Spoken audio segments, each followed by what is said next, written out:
Bapak, Ibu, dan saudara-saudari sekalian, sebenarnya apa yang persis terjadi pada peristiwa Pentakosta sehingga orang mendapatkan kesan bahwa terjadi euforia yang luar biasa pada para rasul yang menarik perhatian orang-orang yang datang ke Yerusalem pada waktu itu. Saudara-saudara sekalian, arti Pentakosta adalah 50 hari setelah pesta panen, dan itu adalah hari raya besar. Sebenarnya sebelum terbentuk jemaat Kristiani yang pertama, orang-orang Israel sudah mempunyai beberapa hari yang bagi mereka adalah hari besar. Yang pertama adalah Paskah, dan Paskah itu kemudian diperbarui oleh Yesus dengan kebangkitannya. Pentakosta adalah hari di mana mereka selain memperingati hari raya panen, juga memperingati turunnya 10 perintah Allah. Kalau kemudian Injil mencatat bahwa pada Pentakosta itu ada angin dan api, kita bisa melihat bagaimana peristiwa Musa ketika mendapatkan 10 perintah Allah. Sama, ada angin dan ada api. Jangan lupa bahwa tulisan Injil tidak harus ditafsirkan secara hurufiah. Kesulitan penginjil pada waktu itu, Lukas, adalah bagaimana menggambarkan semangat berkobar-kobar yang muncul pada saat Roh Kudus itu datang pada mereka. Kata berkobar-kobar sebetulnya sudah dimunculkan di dalam Injil ketika Yesus bertemu dengan para murid di Emmaus. Bukankah dia berkobar-kobar ketika berbicara mengenai kebangkitan? Sehingga saudara-saudara sekalian, kalau kita melihat peristiwa Pentakosta, marilah kita lebih melihat itu sebagai saat di mana gereja itu mulai berani memproklamirkan diri sebagai jemaat Kristiani. Apakah sebelumnya? Belum, sudah.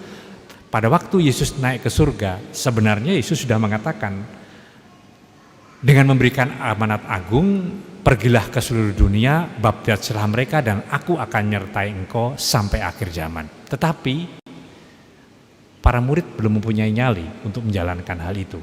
Karena Yesus juga mengatakan, tetaplah tinggal di Yerusalem sampai aku mengutus Roh Kudus. Sehingga saudara-saudara sekalian, di dalam tulisan yang lain, kita melihat ketika para rasul itu mulai berbicara setelah keluar dari ruangan atas, maka ada banyak reaksi. Jangan-jangan mereka mabuk. Jangan-jangan mereka ini baru saja kesurupan.